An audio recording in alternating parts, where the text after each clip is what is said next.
Rancho del Lago 2021, and I'm CheryLynn. Here I am dressed like a garden today, and why?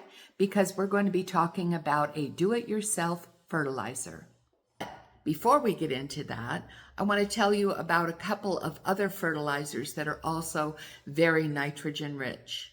We raise rabbits. That's kind of hard to say. And those rabbits are great at producing wonderful meat for the table, as well as fantastic compost for your garden. Very nitrogen rich. A combination of the pee and the poo, along with the hay that falls down through their cage that they don't eat, that starts to mix together on the ground below the cages. We shovel that out 2 or 3 times a week and put it into a pile where it continues to decompose and compost.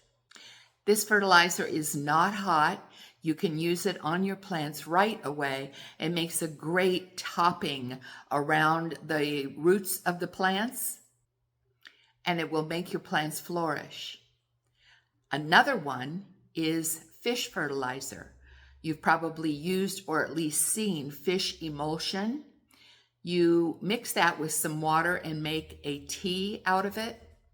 Again, very nutrient rich and very nitrogen rich for your plants. The plants you want to use it on, the green growing plants, not the flowering, not the fruiting, not the tubers, but when your plants are just in that green growth phase. But the one I want to talk to you about today is one that is so easy to make at home. For pennies on the dollar, you can whip this up and your plants will grow like crazy. This is a yeast fertilizer. So I'll give you the formula in just a couple of minutes, but let me tell you some of the benefits of yeast. One of the other ingredients is sugar. Yeast and sugar work together. The sugar feeds and activates the yeast even faster than it would activate on its own. Yeast contains minerals, proteins, and organic matter that are vital for your plants. Yeast boosts your plant production. Stay with me to the end of the video. I'll share with you 3 additives that you can put in this formula that will make it even better. A benefit that's really special for us here in Mexico, because we have so many dry drought months of the year where it's extremely hot, is that a yeast fertilizer will strengthen your plant so that it can survive better through drought times. Yeast can prevent bad bacteria from infecting your plants.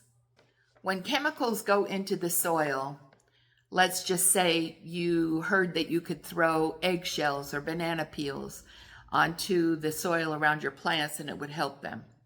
It doesn't. Those chemicals in those items have to decompose and go through a process that happens in the decomposition with the soil to let the plants actually ingest it.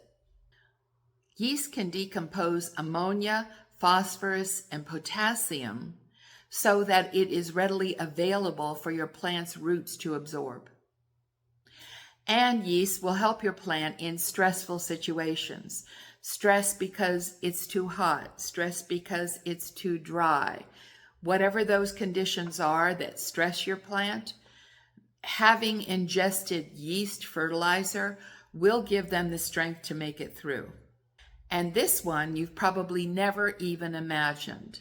A yeast fertilizer absorbed by your plant, when it does fruit or produce tubers for your consumption, can help promote longevity in that produce and make it last longer, give it a longer shelf life in your pantry or on your counter. Let's go to the kitchen and we're going to mix some up right now. Here we are in the kitchen. We're going to make some fertilizer this morning. This is the kind of fertilizer that is very high in nitrogen. In fact, it's almost all nitrogen. It's made with yeast, dry active yeast, and sugar and water. I'll go into a little bit more of the explanation as to why the yeast and sugar are so very beneficial. But let me just show you how very easy this is, because when you water your green plants, plants that aren't specifically flowering or producing fruit or tubers, things like lettuce and Swiss chard and spinach and etc., those really thrive on nitrogen. Nitrogen is what grows the green leafies. And this is how simple it is without going to the expense of buying all kinds of fertilizers in the garden store.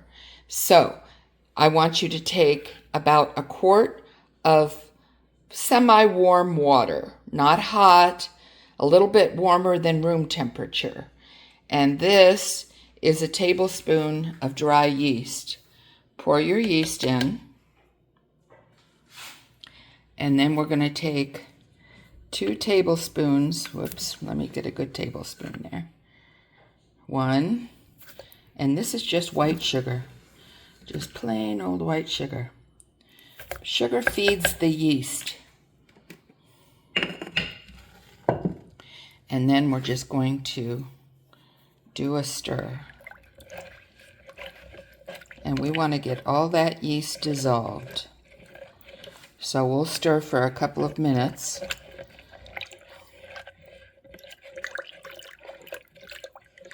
And when you get this finished, this is going to be, well, first of all, what you'll see is the yeast activating. And what that does is it bubbles and it froths on the top. You're going to set this aside when you're done stirring for about a day.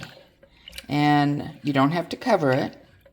You can put it in a place that does not get direct sun, a little shady, like a pantry or under a cabinet, away from a window, that type of thing. And let it do its activation.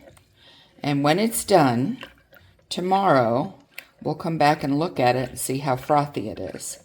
And then all you have to do is simply pour this into a 5-gallon bucket of water. 5 gallons. We'll go over that again tomorrow. And then I'll tell you how to water your plants with it. When you add this fertilizer to your plants, I want you to see how just some of them look so huge and healthy and productive.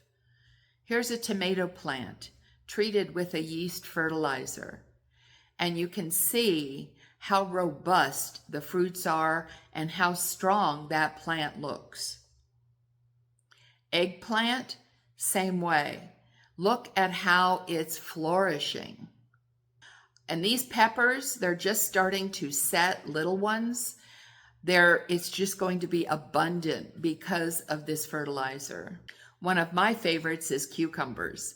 Cucumbers for me, before the fertilizer, would start to grow and then just kind of shrivel and die. I always thought it was purely the heat, but you know what? It's the soil. The soil and the heat. If you have what the plant needs in the soil, it can withstand so much more environmental stresses. Take care of your soil first, and your plants will thank you. If you're finding that this content is valuable to you, please subscribe and share with your friends. You'll be helping my channel, and I appreciate it so much. I promised you 3 additional additives that you can add to the yeast formula. Number 1 is wood ash. Now, you can make this yourself at home if you have a place where you can burn some wood. It can be a combination of hardwoods and softwoods. It can be one kind of wood. But the very important part is when you burn it, you have to let it cool. and then collect the ashes while they are dry. Once the wood ash gets wet, all of the nutrients leach out and it's no longer valuable for your plants. If you're going to add wood ash, just 1 tablespoon will be enough. Another thing you can add is eggshell powder, not just crunched up eggshells. I'll do another video to show you exactly how to prepare those eggshells so that your plants can actually take in that calcium right away. If you're going to use the eggshell powder, only 1 tablespoon is all you need. And this one is readily available at most stores, grocery stores, pharmacies. Epsom salts. Epsom salts has many advantages for your plants, and all you need is a 1/2 teaspoon mixed into this formula. Well, there you have it. The DIY fertilizer for your garden with 3 additives that you can use optionally. And I challenge you to mix some up and to try it on your plants and see how quickly you get great results. When applying the mixture to your plants, you can put 1 cup of the liquid around the roots, 1 cup per plant. You can also put it in a sprayer and spray the leaves. It will help the leaves as well. This is what the yeast in the formula looks like after it's been sitting for just overnight. It's bubbly and frothy, and all you have to do now is simply pour into a 5-gallon bucket, not quite full, of room temperature water. Once you have it all mixed very well, then you can apply to your plants. That's all for today. I hope you enjoy using your new fertilizer. Please leave me some comments and let me know how it's working for you. A couple things I have coming up. I'm going to show you how to make some weed killer that beats all, and another recipe for fertilizer for when your plants are blooming and fruiting. Don't miss them. Rancho del Lago 2021. Come back soon.